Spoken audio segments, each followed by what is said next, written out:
जय सिया राम। मैं आचार्य राजेश श्री राम जन्मभूमि अयोध्या से। प्रिय दर्शकों, भोग विलास, ऐश्वर्य, आकर्षण, प्रेम, सौंदर्य, दाम्पत्य सुख, गीत, कला, संगीत, जीवन के समस्त सुख सुविधाओं के कारक ग्रह दैत्य गुरु शुक्राचार्य 12 जून की सायंकाल 6:37 पर अपनी वर्तमान राशि वृषभ राशि को छोड़ करके बुध देव की साधारण राशि मिथुन राशि पर गोचर कर जाएंगे, जहां पर ये 7 जुलाई की प्रातः तक विराजमान रहेंगे।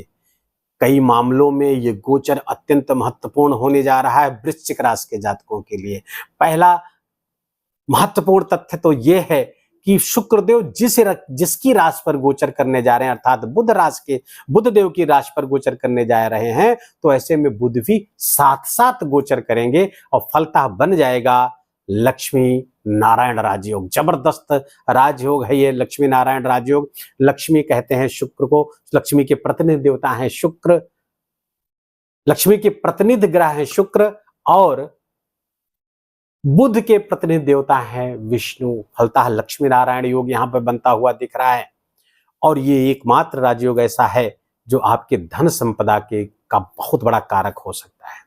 यद्यपि गोचर में कुछ समय के लिए आया है, लेकिन कुछ समय में ही आपको अत्यधिक लाभ देके जा सकता है। दूसरी नवम पंचम का एक योग बनता हुआ यहां पर दिख रहा है। शुक्र अपने घर से द्वादश से नवम है और जहां से बैठे हैं उनका अपना घर पंचम है। ये नवम पंचम योग बड़ा जबरदस्त योग कहलाता है। तो कुल मिलाकर के ये गोचर वृश्चिक राशि के जातकों के लिए अत्यंत श्रेष्ठ होने जा रहा है। कुछ परेशानियां आ सकती हैं, कुछ समस्याएं पैदा हो सकती है, उस सबकी हम चर्चा करेंगे, साथ साथ उपाय भी बताएंगे। वृश्चिक राशि के जातकों के लिए शुक्राचार्य सप्तम स्थान के कारक हैं और द्वादश स्थान के कारक होकर के अष्टम गोचर करते हैं। प्रायः ज्योतिष का सामान्य नियम है, किसी ग्रह का कारक, किसी भाव का कारक ग्रह यदि 6, 8, 12 में गोचर करता है तो उस भाव के शुभ फलों को तोड़ देता है, भंग हो जाता है। लेकिन शुक्र चूंकि सप्तम के कारक होकर के अष्टम बैठेंगे तो वो द्वादश के भी तो कारक हैं। तो ये भी नियम है, 6, 8, 12 का स्वामी 6, 8, 12 में बैठ जाए तो वो विपरीत राजयोग में तब्दील हो जाता है। तो यहाँ पर विपरीत राजयोग जैसे बना तो अष्टम जाने का जो दोष है वो समाप्त हो गया। दूसरे, बुध मिथुन राशि शुक्र की मित्र राशि है, बुध देव मित्र ग्रह हैं और बुध भी साथ में गोचर कर रहे हैं, अष्टम स्थान पर बैठे हुए हैं। तो फलता यहाँ पर जो लक्ष्मी नारायण राजयोग बन रहा है जबरदस्त, क्यों व्यापार व्यवसाय से बहुत शानदार सफलता आपको प्राप्त होने जा रही है। पहले ही बता दूं कि ये वीडियो चंद्र राशि पर आधारित है। यदि आपके लग्न कुंडली में चंद्रमा आपके 8 नंबर की राशि पर बैठा हुआ तो आपकी वृश्चिक राशि हुई। यदि आपको अपनी चंद्र राशि नहीं पता है तो अपने प्रचलित नाम के आधार पर भी इस वीडियो को देखकर लाभ उठा सकते हैं। तो मैं बता रहा था कि सप्तमेश आपका शुक्र अष्टम बैठा हुआ है, विपरीत राजयोग बना करके बैठे हुए, फलता व्यापार से बहुत जबरदस्त लाभ, पत्नी पक्ष से, जीवन साथी पक्ष से, पति पक्ष से जबरदस्त लाभ आपको होता हुआ दिख रहा है, धन लाभ होता हुआ दिख रहा है, ससुराल पक्ष से भी लाभ होता हुआ दिख रहा है। अष्टम बैठ करके कोई पुराना रोग, कोई जीर्ण रोग है, उससे निकलने का मार्ग बनता हुआ दिख रहा है। यहीं पर सूर्य भी बैठे हुए हैं, त्रिग्रही योग यहीं पर बनता हुआ दिख रहा है। वहां पर थोड़ी सी एक अड़चन आ रही है। 10वें से सूर्य यहां पर बैठेंगे और इन दोनों के प्रभाव में थोड़ी कमी ला देंगे, जिसके कारण से आपको राजदंड का भय सताएगा। आप कोई ऐसी एक्टिविटी न करिए जो इल्लीगल हो, अवैधानिक कार्य मत करिए। आप जहां पे काम करते हैं कोई भी ब्राइब वगैरह लेने का, घूस लेने का, भ्रष्टाचार करने का बिल्कुल भी प्रयास मत करिए, अन्यथा आपका भारी नुकसान होना तय है, सामाजिक प्रतिष्ठा का जाना तय है, आपकी बदनामी होना तय है और सरकार के कोप का भाजन होना भी तय है। तो इस दौरान बिल्कुल, हम तो कहेंगे कभी मत लीजिए, लेकिन इस दौरान तो बिल्कुल भी, और खासकर 15 जुलाई तक आपको बहुत सावधान रहने की जरूरत है। और नहीं तो आप किसी भी राजकीय पचड़े में फंस सकते हैं, सरकार कोई आपके खिलाफ कड़ा कदम उठा सकती है। तो यहाँ पर ध्यान रखने की आपको आवश्यकता है। बाकी लाभ होता हुआ दिख रहा है। अब बुध भी अपने घर पे बैठे आएस हैं, लाभ के स्वामी, इच्छा पूर्ति के स्वामी हैं। विपरीत राजयोग बना करके बुध भी बैठ रहे हैं, अष्टम स्थान के स्वामी। आकस्मिक लाभ भी होता हुआ दिख रहा, कोई बड़ा लाभ हो सकता है, कोई बड़ा आय का मार्ग प्रशस्त हो सकता है। आपको यहां पर ध्यान देने की जरूरत है। एफर्ट आपको खूब करने होंगे, आपके धन के मार्ग बढ़ते हुए दिख रहे हैं। लेकिन बिना एफर्ट के तो कोई धन के मार्ग नहीं बढ़ेंगे। एक से अधिक मार्ग से धन आ सकता है, लेकिन उस मार्ग की तलाश आपको करनी होगी।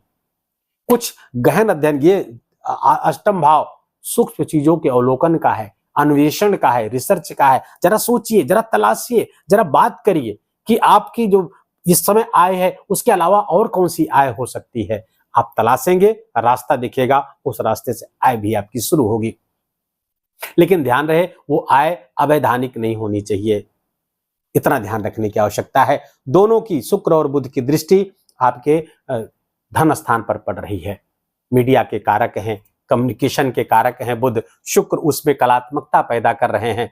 तो इन सब के माध्यम से धन वृद्धि होती हुई दिख रही है।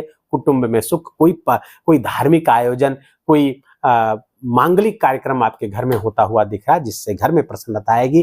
घर भर सब लोग मिलकर के, आपके सगे संबंधी मिलकर के उस आयोजन की दिव्यता को बढ़ाएंगे, आयोजन की प्रसन्नता को बढ़ाएंगे। अब हम शुक्र के सूक्ष्मता की ओर बढ़ा। वैदेशिक लाभ की भी स्थिति यहाँ पर बनी हुई है। वृश्चिक राशि के जातक जो फॉरेन से जुड़े हुए हैं, उनको अचानक से कोई बड़ा लाभ होता हुआ दिख रहा है।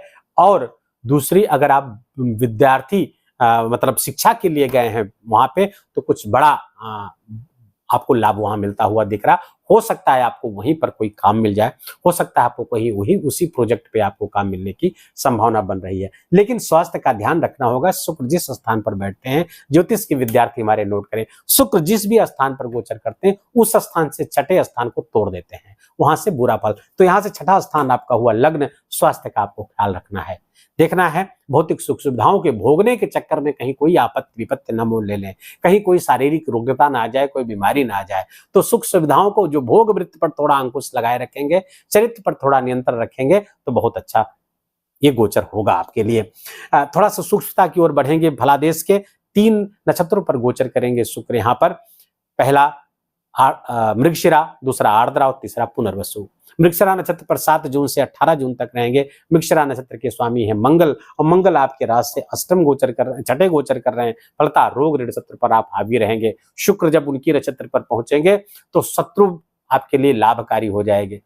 जो शत्रुओं को दबाने के चक्कर में जो आपका पैसा व्यय हो रहा था, उसमें भी कमी आएगी। थोड़ा सा ऋण देने से यहाँ पर बचिएगा। वृश्चिक राशि के जातक कहीं कोई ऋण न दे, हाँ दान करें, डोनेशन जितना देंगे उतने लाभ होगा।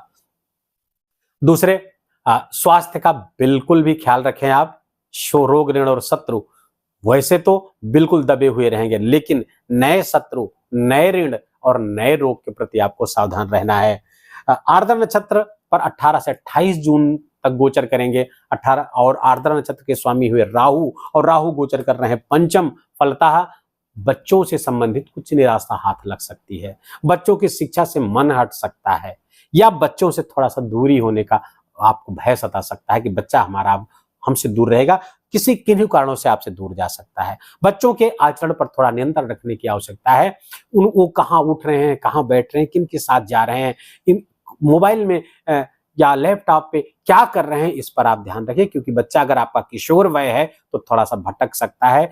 राहु के नक्षत्र पर जब शुक्र जाएंगे तो थोड़ा सा चारित्रिक विलगाव की, चारित्रिक भटकाव की स्थिति बनाते हुए दिख रहे हैं। आर्द्रा नक्षत्र के बाद पुनर्वसु नक्षत्र पर आएंगे। 28 जून से लेकर 7 जुलाई तक पुनर्वसु नक्षत्र पर गोचर करेंगे। पुनर्वसु नक्षत्र के स्वामी हैं देवगुरु बृहस्पति। देवगुरु बृहस्पति आपके सप्तम गोचर कर रहे हैं, जबरदस्त गोचर है। प्रेम प्यार आपस में बढ़ेगा, गृहस्थ सुख बढ़ेगा। व्यापार अगर आपका साझेदारी का, वहां भी लाभ होता हुआ दिख रहा है। व्यक्तित्व बहुत बढ़िया बनेगा, प्रभावशाली बनेगा। समाज में मान सम्मान बढ़ेगा। आगमन, धनागमन की स्थिति अच्छी बन रही है। भाई बहनों से आपकी अच्छी बनती हुई दिख रही है। भाई बहनों का सुख सहयोग आपको प्राप्त होगा। ये रहा वृश्चिक राशि के शुक्र और बुध के गोचर का राशिफल। वीडियो अगर आपको अच्छा लगा हो, उसके पहले, इस बोलने के पहले मैं बता दूं, आप इसके लिए उपाय क्या करें। उपाय तो एक सर्वोत्तम है कि श्री सूक्त का पाठ करना। अच्छा, प्रायः लोग पूछते हैं कि हमें संस्कृत नहीं आती है, तो हिंदी में पढ़िए। भगवान को सारी भाषाएं आती है, आप हिंदी में पढ़िए। लाभ में कोई अंतर नहीं आएगा, विश्वास मानिए। दूसरे, अगर आप हिंदी में भी नहीं पढ़ना चाहते, उपलब्धता नहीं है, तो YouTube पर कोई वीडियो श्री सूक्त का निकाल करके सुनिए, 3 बार रोज सुनिए, जबरदस्त लाभ होगा। लेकिन माँ लक्ष्मी का ध्यान करते हुए, लक्ष्मी नारायण का ध्यान करते हुए सुनना है, ऐसा नहीं कि चला करके फिर वो या कोई काम करने लगे। दूसरा, आप गो सेवा का एक व्रत लीजिए, नित्य गो सेवा करते रहेंगे, शुक्रदेव हमेशा अच्छे रहेंगे, घर में सुख सुविधा बढ़ती रहेगी।